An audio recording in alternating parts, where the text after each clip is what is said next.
पहिल्यांदा मुंबईचा भाजपचा महापौर होतो. बघा, एक सांगतो, आमचा महापौर होईल असा आत्ता आकडा दिसत जरी नसला तरी मी कुठेही किंवा शिवसैनिक कुठे खचलेलं नाहीये. त्यांच्या लेखी जरी आमचा तो पराजय असला तरी आमच्या पराजयाला सुद्धा तेज आहे आणि त्यांचा विजय हा डागाळलेला आहे. आणि ज्यांच्या सहकार्याने ते जर महापौर बनवत असतील तर ज्यांच्या आधारावर ते महापौर बनवणार आहेत त्यांना लाज वाटली पाहिजे की आपण काय केलेलं आहे.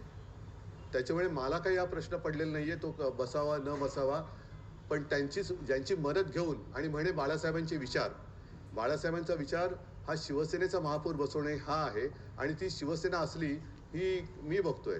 त्याच्यामुळे त्या लोकांनी, गद्दार लोकांनी विचार केला पाहिजे की आपण काय कोणतं पाप करतो आणि हे पाप केल्यानंतर मराठी माणूस त्यांना काय म्हणणार आहे, हा विचार त्यांनी केला पाहिजे.